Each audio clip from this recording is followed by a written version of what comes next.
Now in the Revelation we read in paper 142 a sermon Jesus gave on the kingdom of heaven and how he wished he could use the example of the family. Now this is paper 142. Very plainly, Jesus explained that the kingdom of heaven was an evolutionary experience, beginning here on earth and progressing up through successive life stations to paradise. In the course of the evening, he definitely stated that at some future stage of kingdom development, he would revisit this world in spiritual power and divine glory. He next explained that the kingdom idea was not the best way to illustrate man's relation to God, that he employed such figures of speech because the Jewish people were expecting the kingdom, and because John had preached in terms of the coming kingdom.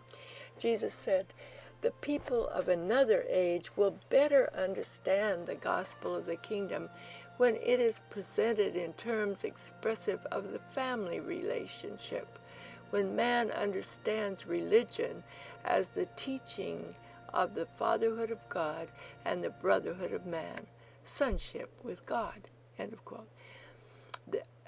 And then quote again, "Then the Master discoursed at some length on the earthly family as an illustration of the heavenly family, restating the two fundamental laws of living. The first commandment of love for the father, the head of the family, and the second commandment of mutual love among the children, to love your brother as yourself." And then he explained that such a quality of brotherly affection would invariably manifest itself in unselfish and loving social service.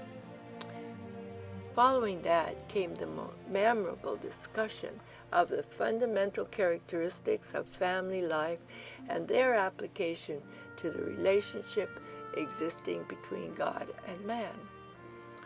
Jesus stated that a true family is founded on the following 7 facts. First, the fact of existence. The relationship of nature and the phenomena of mortal likenesses are bound up in the family. Children inherit certain parental traits. The children take origin in the parents. Personality existence depends on the act of the parent. The relationship of father and child is inherent in all nature and pervades all living existences. Number 2, security and pleasure. True fathers take great pleasure in providing for the needs of their children. Many fathers are not content with supplying the mere wants of their children, but enjoy making provision for their pleasures also. Number 3, education and training. Wise fathers carefully plan for the education and adequate training of their sons and daughters. When young, they are prepared for the greater responsibilities of later life. Number 4, discipline and restraint. Far-seeing fathers also make provision for the necessary discipline, guidance, correction, and sometimes restraint of their young and immature offspring. Number 5, companionship and loyalty. The affectionate father holds intimate, loving intercourse with his children. Always is his ear open to their petitions.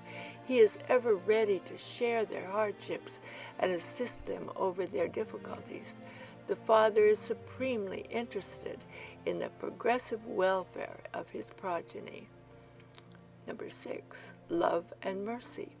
A compassionate father is freely forgiving. Fathers do not hold vengeful memories against their children. Fathers are not like judges, enemies, or creditors.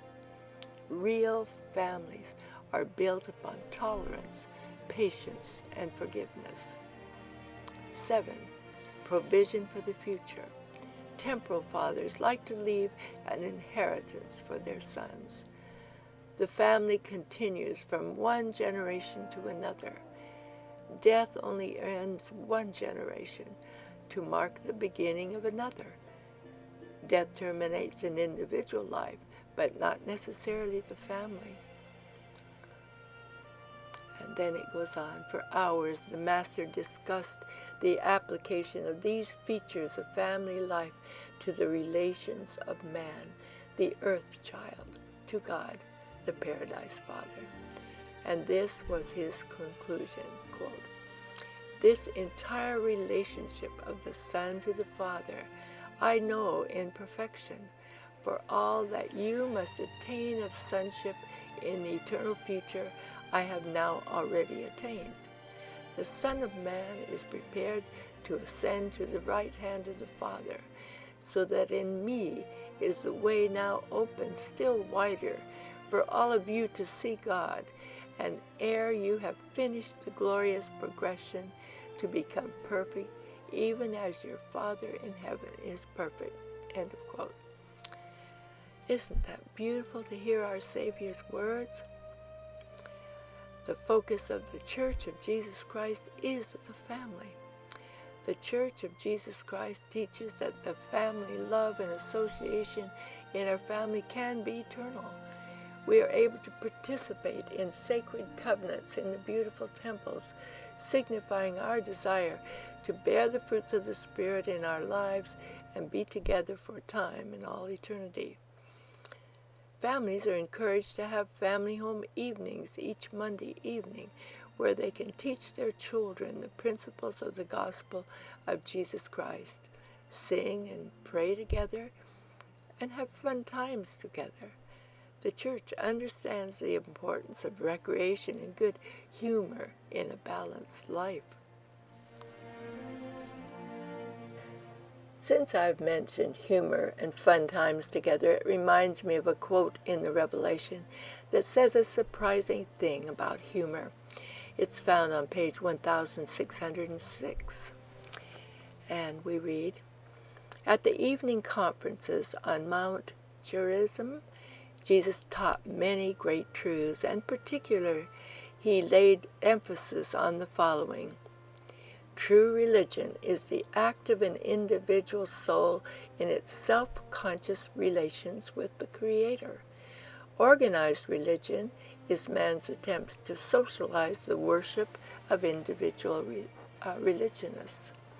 Worship, contemplation of the spiritual, must alternate with service, contact with material reality. Work should alternate with play. Religion should be balanced by humor. Profound philosophy should be relieved by rhythmic poetry. The strain of living, the time tension of personality, should be relaxed by the restfulness of worship. The feelings of insecurity arising from the fear of personality isolation in the universe should be anecdoted by the faith contemplation of the Father and by the attempted realization of the Supreme."